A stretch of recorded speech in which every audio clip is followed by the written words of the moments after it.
Andy Lou, we are live. That was the range of emotions. Not gonna lie, group chat got dark in the fourth quarter. Things have been weird. But like all things Warriors, number 30 said, "Fuck it, I'll do it myself." My emotions are kind of weird right now. It's like somewhere between hyped because that was a fun come from behind win there, and just like relieved because where they're at in the season, like they just can't afford anywhere else that are like unnecessary at this point. So just like getting wins, it feels like it's just a sense of relief given where the season is sometimes. You will never, I think, in my life, your life, and the rest of our lives, tell me that there is a player in Bay Area history that I am going to ever have more fun watching, or that is going to be as great and successful as Steph Curry. Sam, I don't think that's ever going to happen. And, tonight's just a regular March game. But like you said, can't afford to lose. Mid-March game at home without Giannis. Can't afford to lose it. Can't afford to lose it. And Steph played tonight like he was in the NBA Finals, like he was in Boston, right? By the way, he played poorly. Yes. Early in the game. That's I don't want to say my favorite part because I prefer you just dominate the whole game.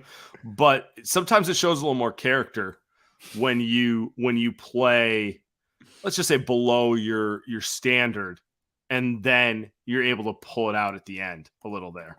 Just stupid amounts of, I don't know, ridiculous shot making. I talked about on the last show that he's the most skilled player in NBA history. That's not even a question. Let's put that to rest.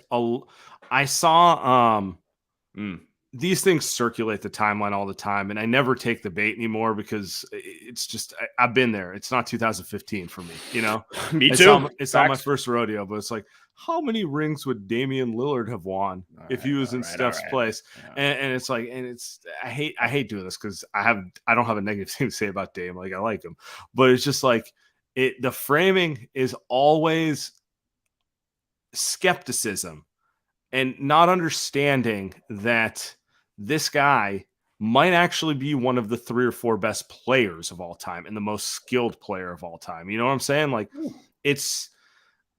where I stand with Steph on this. Like, it's like there's not a big man in NBA history I think is better than him. I think literally the only players you could say are better than him are like wings who are very skilled and can just do a few more things than him. Like the Jordan, I'll throw LeBron in there, a couple guys like that. That's about it. That's it. But like, I'm done with this, man. He's easily the most skilled player of all time because the smaller you are, the more skilled you have to be to make an impact at that level. And no one his size has come close to making his impact. No, not even close. And he does this consistently. Those shots that he was taking, that he was making off the dribble against Jrue Holiday, off ball, the one where he throws, I was a little annoyed because he drove into the lane, threw it to Draymond in the paint, immediately relocated to the above the break, between the above the break to baseline, shoots a 3, and then Jeff Van Gundy calls it like an easy shot. Hey, guy, how many players in NBA history can make that play? How many? Like, how many? Easy fuck out of here. I love some of the shots he normalizes as easy. I'm like, I promise you watch me do it on the basketball court, you'll, first off, not hitting rim. Second off, you're just going to make fun of me for an hour, like, because I probably pulled something in the process. But even imagine Luka Doncic trying to make that play. Getting that shot off. And not to say that Luka isn't better than Steph at areas, but KD's not making that play. LeBron's definitely not making that play. Dame, maybe, but he contorts his body in the weirdest ways at the weirdest angles and hits them at a rate that doesn't make sense. Like, it doesn't matter. Jrue Holiday at various times, like, I felt like he had him locked in a way that didn't make sense, and Steph shot it from an angle that didn't make sense, and then it goes in because he's one of one. It's really that simple. Like, I wish I pulled the video before this pod, but I'll share it on Twitter for other people. Jrue Holiday, in my opinion, the best defensive guard in the NBA. He's up there, top 3 minimum. It's like him, GP2, and Caruso, in my opinion, are the 3 best on-ball defenders. And if you ask Steph has said repeatedly he thinks Drew's the best defender in the league. Drew, when he talks about Steph, he's like, that guy's an alien. I can guard him perfectly, and he will do things that no one else in the league can do. And that's just really what it comes down to on some level. Like, people want to explain it like it's, oh, well, his dad was a shooter, so obviously he can shoot. Bro, it's not just shooting ability. A lot of guys can shoot the ball. A lot of guys. It's hard to grasp the idea that a player who's not 7 feet tall or 6'7". Yeah, exactly. And he can do it off the dribble, which is why people always are like, Clay's just as good of a shooter. It's like, Clay's a great freaking shooter, man. He's a top 5 shooter of all time. Don't touch Steph. And my whole thing with Steph is the angles at which he can shoot make no sense to me. Like, he's like he like feet aren't set. He's like 70% leaning, getting fouled, always getting like, that's not even, all the good shooters can shoot when they get fouled, but like, it's just like the angle, and it's like in every time. It's just, sometimes you just gotta just call him. He's special. He's different. Yeah, I want to. We got a great comment in the chat, by the way. Lively chat. If you guys get the chance, join us on YouTube for the post game show. But if not, we appreciate you listening on the pod feed. Make sure to subscribe, rate 5 stars, Apple, Spotify, whatever it may be. Brian throws up a point here. He goes, best win of the season for the Warriors. Interesting that they win in OT and Poole didn't see the floor in OT. I'm just saying, one, this is Andy bait. But before we get to the Poole comment, I want to ask you: is this their best win of the season? It's certainly. I just feel a level of desperation with them right now. So it feels like the biggest win because they don't have margin for error anymore. Best win of the season hasn't happened yet. Can I go with that answer? They had to go into OT and beat a team that didn't have Giannis. So I wouldn't say the best win of the season, but it was I mean, exciting. Sam, I looked it up. I'm not a stats guy, but if the Warriors had lost tonight and the Lakers win tomorrow against the Knicks at home, the Lakers, Warriors, Mavericks, and Wolves would all be 34-34. So the Warriors saved them a little bit tonight by now going 2 games over 500, and they should still be, Sam, in 6th place, right out of the play-in game. So good for the Warriors. Big win. Do we want to talk about Poole? Not yet. We should. Good. Okay, fine. Well, he called it out. So another frenetic Jordan Poole game. I thought he was better in the last couple of games, but I wouldn't define it as good either. And I think we're reaching that point. Steve, he got the big contract, and let's just be honest, he got punched at the beginning of the season. Steve has been trying to give him as much space as possible, and I think we've just hit the portion of the season where he goes, "You're going to get your shot, but if you don't have it, I have to go to a different place." And this is one of those games where they didn't have room, and they just rode their best 5 players, which is Steph, Clay, Dante, Draymond, and Looney. And I just don't know that it's more complicated than that. Yeah, it's not. It's not. And, a dirty little secret last season, their best lineups when they were closing games, Jordan Poole was nowhere to be found on the court. So this is not a some matchups, but I agree with you. Like, most of the time, no. I mean, he wasn't closing against the Mavs, wasn't closing against the Celtics, wasn't like now he was really good in the middle of the games of that series. Like, they need someone to score off the bench when Steph isn't there. Like, that is absolutely needed. But it always felt like the Warriors were playing him and closing with him or playing him with Steph and Clay out of necessity because they're out of bodies, right? Andrew Wiggins, we found out today. We're going to get to it. Might not play again this season. GP2 might not play again this season. Jonathan Kuminga, slid on an ankle in warmups. Not going to be out for who knows how long. So the Warriors have kind of had no chance to get Jordan Poole on the floor. And yeah, like you said, frenetic's a really good way to put it. Like, even if he's not terrible, he's just going so fast that his handle is off. And Jordan Poole has a good handle. And right now the ball's flying everywhere. So it seems like he's in his head. At this point, I kind of feel bad for him because he's playing so bad. Yeah, I mean, he's all over the place, but ultimately, like, look, Kerr went the way he had to go in that game, where it's just like it's not a Jordan Poole game. He's not like, he's not on fire or anything like that. Like, I just gotta ride the guys who can make plays right now. Francisco throws up a great comment for us. Please get GP2, Wiggins, and Kuminga back on the floor, and they can make a run in the playoffs. Grown-up players tend to get grown-up results. I mean, it would be nice to have the 3 best perimeter defenders on this team healthy. Do we want to talk about this later? The Steve Kerr quote? Okay, we'll wait on that. Yeah, we'll do it in a minute, but I want to talk about the game a little more, and we're gonna get to it. Look, I'm not trying to hide from any topics, so it is what it is, and I think that's also why tonight's, to me, just this game was a big win because they need to manufacture wins until they get their guys back. We did get news Kuminga's day to day, which made me feel good. Sigh of relief. Because everyone saw the video, I was like, oh, and you see the walking boot. And you're just like, that's not great, but it sounds like, he could be back this week.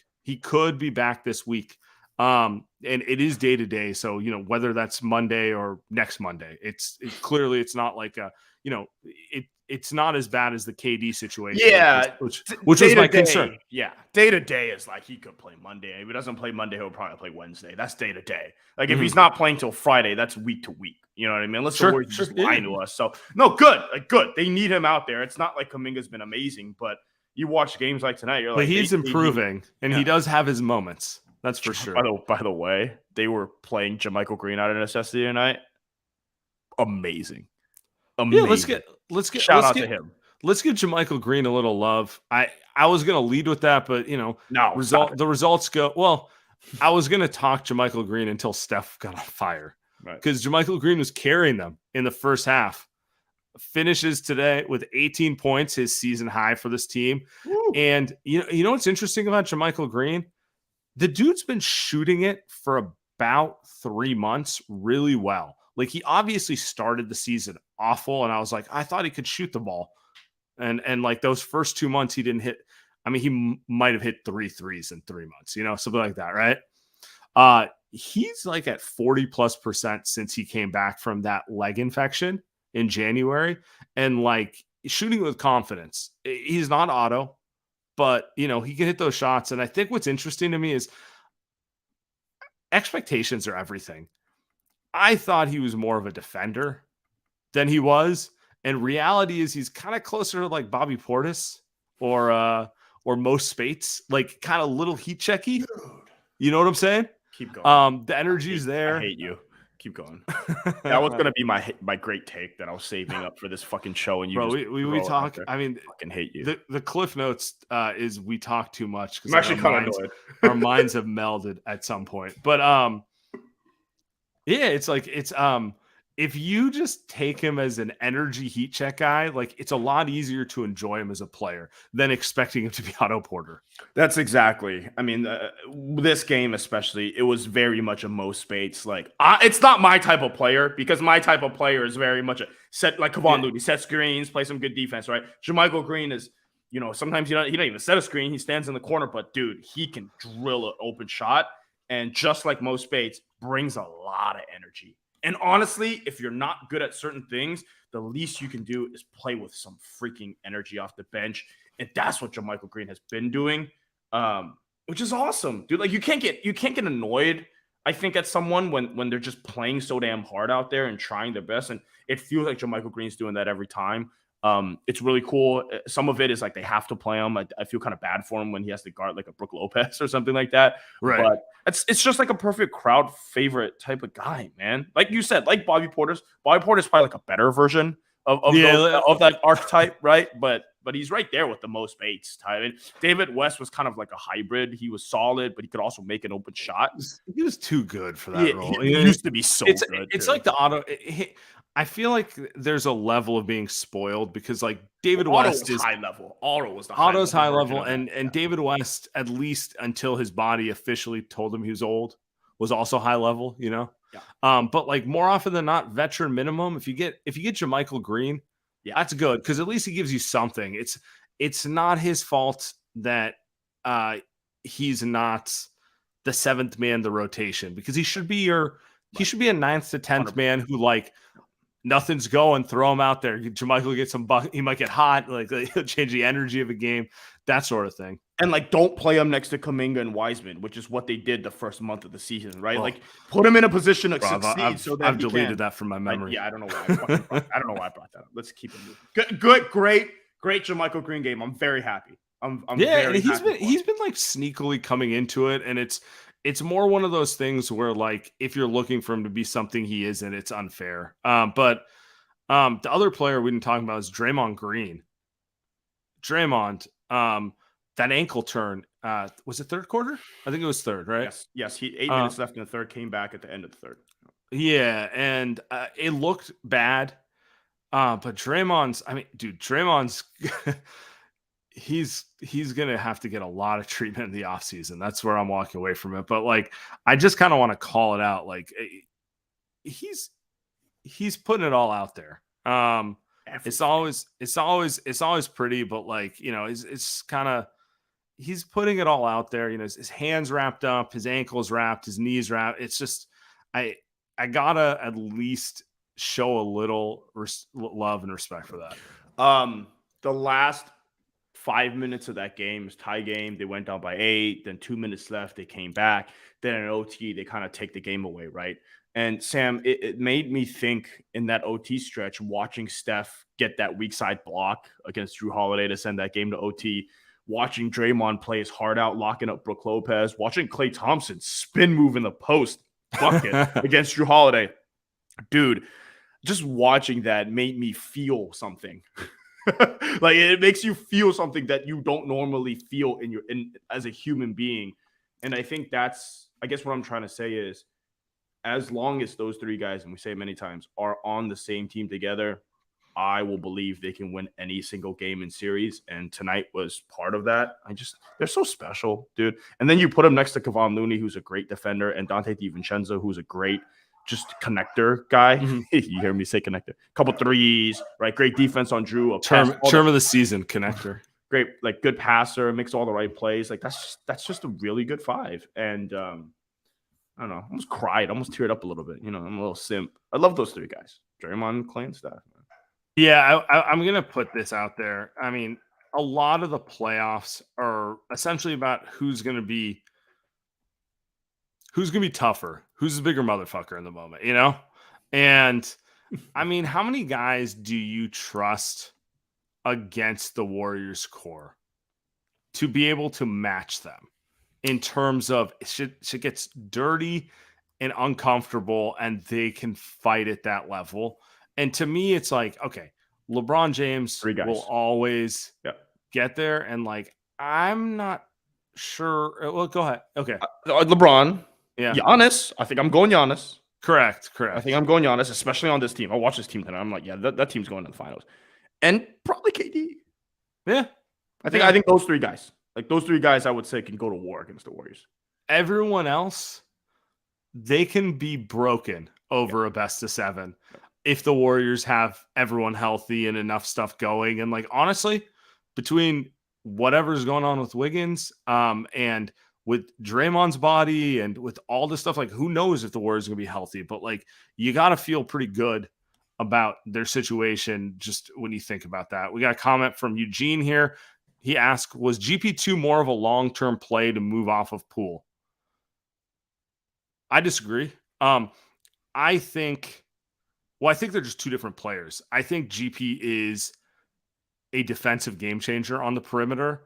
And if they want to move off of Poole, it's because they just don't think he's the answer offensively, but it has nothing to do with GP in some ways. Like, they're going to need to find a backup point guard if they get rid of Poole, because GP is not the point guard. No, right? He's not. I think it's two different things. I think they felt like, one, Wiseman wasn't working. 2, maybe took for granted how much of an impact player GP2 was. And so it's really those things, and those live separately of the Poole question, which is like, do we want to continue going forward with him if he's making this much money?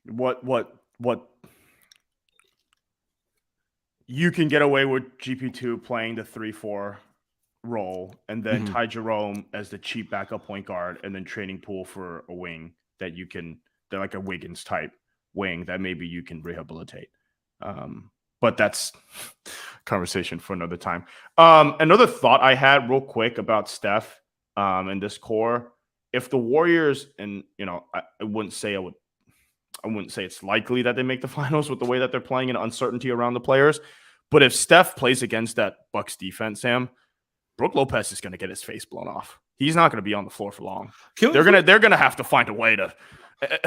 Can we talk about that? I actually think the Bucks defensively are pretty overrated. Really? I thought they looked good tonight, but Brook. No, they're don't get me wrong, they're good. I think the Bucks wear the Warriors down offensively is the bigger issue. I think Giannis just I'm more concerned that they run out of answers against him on the other end of the floor. They'll go Giannis at the 5, like LeBron early in his career. They'll go that, and I do think that might be the only guy that's better than Draymond at the 5. Yeah, I mean, look, again, I think Drew's one of the best point of attack defenders, but I don't know that they have a versatile enough defense to throw enough different looks at Steph to keep him off balance. Like, if your answer is just Drew guarding him one-on-one, eventually Steph's just going to get his number because he's generational, right? Happened tonight, literally. I look at the rest of the Bucks and I see, Joe Ingles, not really a smart team defender. You know what I'm saying? Pat Connaughton, come on, that's food, for Steph. Brook Lopez, like you said, will not be on the floor more than 20 minutes a game by game 4. Middleton, maybe. I don't know what I think of Middleton anymore, to be honest. Like, it seems like the injury he's still good, but like, is he what he was? I mean, there's some clay stuff with him. There's some clay stuff with him where you're seriously asking, like, we know he's good, but his body just might not be there. And is he a number 2 anymore? That's like really what my question is. I think Drew is the 2, I think, at this point. Yeah, and I don't know that Drew's that guy offensively. Yeah. So I wonder about that. But on the flip side, they took the Warriors to overtime on the road without Giannis. Facts. And a lot of problems go away when that dude's bashing your defense in for 35 a game efficiently. So like that's where my concern is. Like I get concerned that Looney and Draymond will be in foul trouble half the game. Right? The Bucks are my favorite to win the title right now. They are. Yeah. I think they're coming out of the East. I watched them and I watched Boston, and maybe I've seen the Warriors beat Boston, look good against Boston too many times, but this Milwaukee team's really freaking good, man. I agree. I don't see a team beating them right now. But it's March 11th. That's true. Let's talk Wiggins because we got a Steve Kerr soundbite. And then we get to your calls. I appreciate everyone for waiting. We got a bunch of good calls. But before we get to this, I want to throw this out there. We are running a March Madness pool, Andy Lou, with our partners at Run Your Pool. We'll tweet the link out, but look at the Light Years bio, look at the Light Years link tree. Run Your Pool times Light Years. Free to play. Top 3 get cash prizes. What's better than that, man? You don't have to put money in, but you can get money out. March Madness, like, you're probably listening to this. The brackets already come out. Prove that you're smarter than Andy or me. I've watched more college basketball than I usually have. Everybody make sure to go join this year's bracket. I am going to pick the Marquette University. Ooh.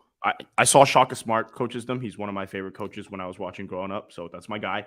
I'll be rooting for him. I have no idea who plays on that team, but Run Your Pool is freaking amazing. Last year we had 1,000 people join. Incredible, absolutely incredible. As Draymond said, would love to get 2,000 people in there. We have more prizes. We have more prizes this year. Last year we just gave away a jersey to first place. This year, top 3 get cash. And again, free to play. You guys are all doing brackets. Join our bracket. Let's talk some shit. I'll even let you in the Light Years Discord. You can let Andy and I know we're worthless. It'll be fun. All right, let's get to Wiggins. I want to play the Steve Kerr audio first, and then we can discuss. A week or so ago, that the expectation still was that Andrew would return at some point this season. Does that remain the expectation that he'll be back? I think that's the hope, but really there's nothing to report on. So we're giving him a space, as we've talked about, as he deals with something that's way more important than the game. And if he's able to come back, then that would be great. And if not, then that's the case. And whatever happens, we handle it accordingly.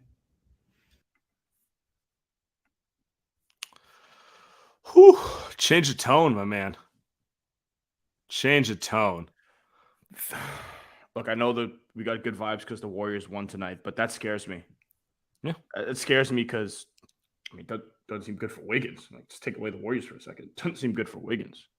Dude's been out for a month, and we have no idea what's going on. And now he's saying, when Bob Myers a couple weeks ago was saying, like, hey, we think he's going to be back soon. All of a sudden, he's might be out for the season. It's nothing to do with anything. We don't know. We don't know, Sam. I don't really know what to say. I think the first thing I'm going to say is Steve's definitely trying to deflect questions. And, it's unfair to put him in the position to have to answer to something he's not allowed to answer about. So I do think part of it is him just trying to get people to respect the situation and not for lack of a better term, let's open every press conference asking about this, right? Like that's what he's trying to do. And that's the team perspective. But it's confusing. I'm going to be honest with you. Tuesday will be a month he has not played the game. And the team has not given an update. And I cannot think of a situation that mirrors this. And I just want to throw this out there for fans because I've seen commentary online. It's very contentious. Don't let anyone bully you into saying it's inappropriate for you to ask a question. You're not a bad fan for wondering what's going on. That's bullshit. Anyone who says that sort of stuff is just, they're weaponizing a situation. I don't think it's unfair for fans to wonder what's going on. Doesn't mean they're going to find out. Doesn't mean they should find out. Quite frankly, I don't know how else to put it. But the reality is it's normal to want to know why one of their players is not there. And I think I just want to leave it there. It's clearly serious. No one else on the team is commenting on it. Nobody's also publicly or anything frustrated about it. Like you don't hear, you remember when Andrew Wiggins wouldn't take the COVID shot and you would hear Draymond and Steph would come out and basically say hey, look, he's going to have to do it at some point, right? They were annoyed at him publicly and this peer pressured him to do it. And this is not that. This is not that. There's nobody coming out here and saying we need Wiggins back. It's time for him to get back or even something along those lines. So when that's not the case, it's hopefully, again, I got nothing for you. I thought that was well said, Sam. I got nothing for you. So hopefully he's back. Maybe at the same time, GP2's back. 5 games, 10 games, and I'm just gonna say this. I will talk about it every episode. I'll say the same thing. Until we have new info, I'm gonna ask the question. I don't think it's unfair. I think it's like they're trying to trap you by saying, oh, you're going to ask that question. How dare you? No, man. You're assuming malicious intent that isn't actually there. People are just curious. It's just what they want to know. And then some fans may be assholes too, but I think majority of fans, a lot of my friends just come and ask me yo, what's Wiggins up to? I also get those texts every time. It's always the same. Do you think I text my friends back? How dare you? It's a personal matter. No, man. They're curious. They're curious the same way I'm curious. And I don't take anyone for having ill will for saying what's going on. So I'll just leave it at that. We're stopping there. Okay. We got a bunch of calls. So to the goons? To the goons, my man. Go. What's up, guys? Man, I'm watching the game right now towards the end of the fourth, and I don't know what's wrong with us. Love the show, by the way. But I don't know what's wrong with us. JaMychal Green shot well tonight. DiVincenzo played well tonight. It's man, first they got to stop playing Iggy, I believe. The airball. You know what? I'm not going to go that far. Tim, is this a mid-game call? I think we got to stop playing Iggy at this point. It is. Yeah, we just don't look right. Even when our role guys they play great, we don't look right. So what do you guys think is the problem going forward? Because this game to me proved that when our role guys play decent, we still can't get a win. I mean, it's still a couple minutes left, but Called a little early, my friend. What's up, Sam? Andy, I called earlier, halfway through the fourth, and I was just, there's that's some great. things that I take back. This is great. In the season, it's just so up and down. I still In the stick by season. what I said. I think He's Iggy right. should probably not be playing anymore. He's right. Maybe he should fake a back injury so he just sits out the rest of the season or something. But yeah, Curry is him. Curry is that guy. Great Amazing. win. I'm excited now. I was in a bad mood earlier, but love the show. I was in a Great bad win. Just wanted to say that. Let's go, Doug. I mean, dude, that's the season, right? You're just angry half the time, and then you're happy or relieved or whatever it is. It's just How many times have you been like, glad I didn't tweet that because I was ready to just proclaim the season over mid third quarter. That's how I felt about that call because this season, or after 3 road losses. Yeah. In a row. Yeah, no way around that one. It's I appreciate those 2 calls because that's every one of us. Mid fourth quarter, it's like texting Andy. It's like, I think it's over. I think, hey, add 2 weeks onto your vacation. We're good. And then afterwards, like, hope you didn't book. Be back. Curry, man. That's why he's the GOAT. That's why he's the GOAT. That's why he's the MVP. He's him, man. That's all I gotta say. Curry, that's the GOAT. I don't know what to tell you. I don't know what else to say. That's all it is. That's all it'll ever be. That's all it has been. It's just incredible stuff like Curry. And also shout out Moses Malone. Thank you. Bye. Shout out Moses Malone. I say this all the time, and I will say it again. Kevon Looney, you need to get paid more money. Someone. Give him another $10 million on it. I don't give a shit about Joe Lacob's luxury tax. $10 million. Give him I see what some of these players get paid. Let's funnel that money to Looney. Funnel it to Looney. Thank you. Like I'm seeing you look around the league, and I'm watching some of these dudes that can't rebound, don't play defense, don't make the right plays. Over here you see Kevon Looney. By the way, he's getting more athletic. I was watching him this game. He's looking a little more spry. He's like gaining powers. I really do think he's a little more athletic than he was a couple of years ago. And we know, Looney, big yoga guy. Is he? Yeah. Wow. Also his back was hurting the other night. He barely played, and you can see him holding his back. Comes in tonight, looks incredible. I don't know, man. I love him. Obviously, I love Steph, Draymond, and Clay and Andre, but after those 4 guys, you're not. I'm fighting you. I'm fighting you for that 5th one. It's Loon, man. That's the 5th guy. Love him. In 5 years, we might be debating Loon or Andre, bigger Warrior legend. Like currently, it's no contest. Like just history is too big, right? Just saying, give Loon 5 more years. If the Warriors win 3 more titles, there we go. That's the one. I like to see. That's the one. Looney Finals MVP 2026. And then we will have a conversation, my friend.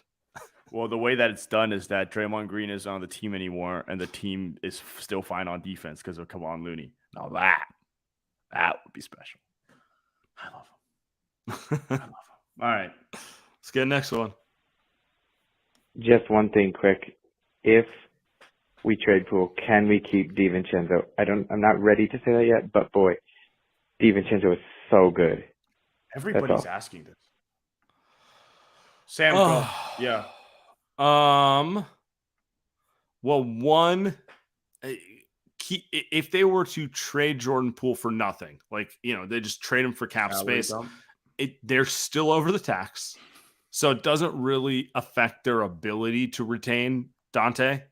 What I'm saying is the best they can do with Dante is a taxpayer mid-level exception.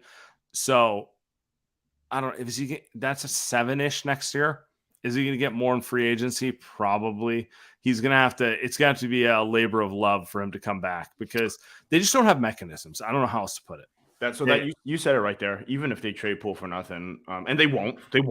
If they trade him, they're going to get something. They're going to get a salary back. You want to keep that slot, and you want to get a player that's good. Jordan Poole is still very valuable as a basketball player, but you don't just get to use that money and get someone else. Dante DiVincenzo, if you were to predict the contract, Sam, next season, what would you predict? Just throw it out there. Not holding you to it. 12 to 15. Yeah, I agree. I think he gets more than GP2 got. But I don't think he's going to get a monster I think some team's going to give him $460, which is life-changing money, something like that. The point is, it's significantly more than the Warriors have the capability to give with their cap situation. Also, if you think of it from Dante's perspective, he came to the Warriors for this very reason. He knew that, one, he was going to get minutes. Two, the Warriors training staff is good at getting people healthy. Dante was injured a lot the last couple of seasons. Yeah. And three, if he's going to have a good season, it's like the Farhan Zaidi deal. Like Farhan does it every freaking offseason. Get a guy with a 1+1 with a player option, and if they're shit, they're going to come back, and if they're good, they're going to get a contract. Rehab their value. Like they're better than this, but like for whatever reason, been a rough go of it for a year. A couple of years, health usually. And he is uniquely, like he's got unique value, I think, to the rest of the league. Because I think when you talk about someone like GP2, he has unique value to the Warriors. Mm-hmm. But I don't know of how that translates to the rest of the league. I think same thing as Looney. Like he has unique value to the Warriors, but he doesn't translate as much. I mean, that's why Looney got $5 million, right? And that's why I do think Dante's better on the Warriors. Like you put him. Can you imagine Dante playing next to a Luka or a LeBron? Literally thinking the same thing. Yeah. Literally, because he's not a 3-and-D guy. Like he can do more things than just 3-and-D. Like you can't extract more value from him by making him a secondary ball handler. I mean, that's right. I also don't know if he's one of those guys who can play basketball where he doesn't touch the ball and then just hit shots. Like I feel like a lot of his shooting this year, like he's shooting the shit out of the ball this year, right? Over 40% last I checked. I don't think tonight made it worse. 7 threes, dude. Yeah, exactly. Exactly. We didn't even get into his shooting, but yeah, he's at 40. He's at over 40% on the season. I do think he's one of those guys who, if he gets to touch the ball, he finds rhythm and then he can get really hot. And to do that, you have to actually move the ball. Not just like watch Luka or Harden dribble for circles for an hour and a half. Same with Andrew Wiggins, by the way. That's kind of why he's been so successful as a Warrior too. Is that what you're saying? Sometimes that's the difference between 34 and 39%, and that's like the difference between being a shooter and not a shooter, right? Yeah, because you put Wiggins on LeBron's team, right? It gets a lot more difficult because a lot of like 1 for 5 nights from 3. If he doesn't touch the ball and he's just expected to hit the shot, right? He'd be traded by the trade deadline. Knowing I mean, LeBron's already traded him once. So, yeah. Well, I guess it worked out for him that one time. All right. What's next? Hey, it ain't about the guy who is always hitting up the bench, the hotties. It ain't about the guy who's also maybe hitting up the bench hotties with his wife around. Who knows? It's about 30, 11, and 23, and 5. But you ride 30, 11, and 23 till the fucking wheels fall off. Vintage fucking performance. Steph Curry in the 4th in overtime. Magical stuff. You love to see it. Let's get it, guys. Nice. That sounds like Tamikis. Yeah, I was gonna say. I'm hearing some bourbon. Maybe a little tequila mixed in. He's mixing. Wow, are you a mixer, by the way? Do you? I know you don't drink as much anymore, but no, do you? Yeah, not like. Or let me put it this way: if it happens, it's an accident. I tend to not be someone who's personally. I just beer or wine is usually my move. Yeah. What do you think I do? I think you drink what people buy you. Everything's going down. Doesn't matter what it is. Yeah. Doesn't matter what it is. Quick call out for people listening. The Mavs lost tonight. And the Clippers won earlier today. So the Warriors are currently the 6th seed right now. Currently matched up with the Memphis Grizzlies. Beautiful.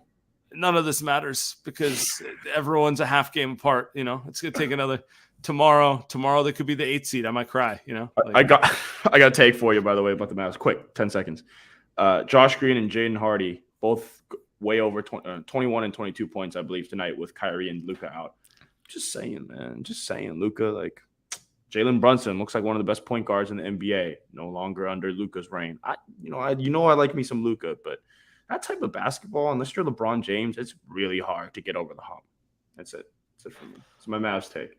Haralabob vindicated with his drafting.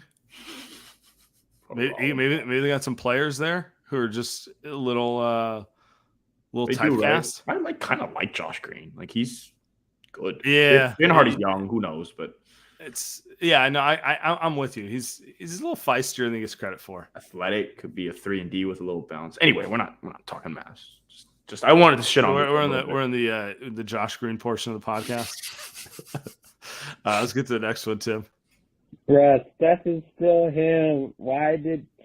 I thought we were done, and Steph just he did it again. He's the best point guard ever. I don't want to hear anything else, but amazing win. He's our only chance this year, but also it's kind of sad because it's like, damn, he deserves so much better than this roster. He had to do every little thing at the end, but it's still a hashtag, you know what I'm saying? Steph's better, you feel me? But that was fun to watch. We still got all those problems, but Steph took the pain away tonight. Let's go, y'all. Love it. Okay. Yeah. Sometimes you just need 30 to save everything. Tim, last one.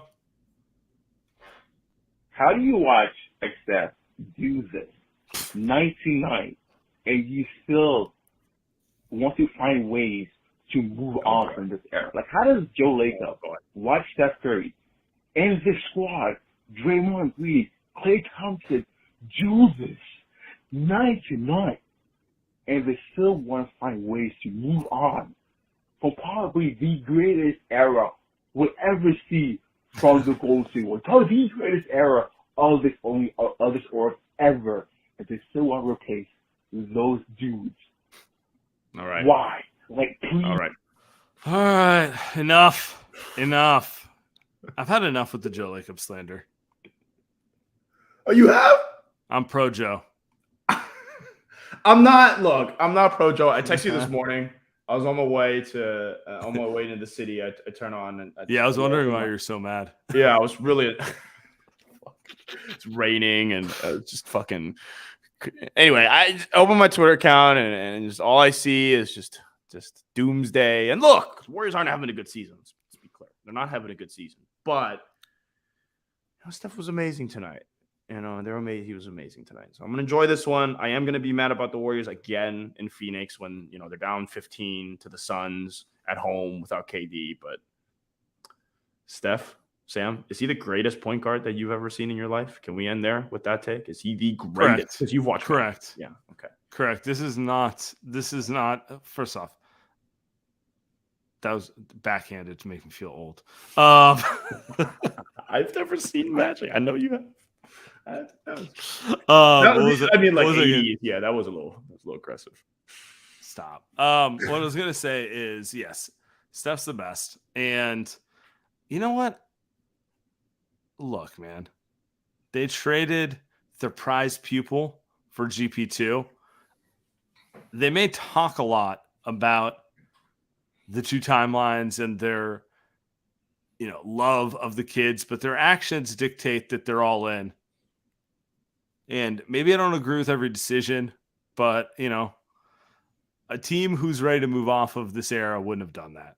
That's all I'm going to say. And there you go. It's a good way to end the show. That's all I'm going to say. And tomorrow we move on, and we'll probably be frustrated again when they lose. Appreciate everyone. Enjoy the win.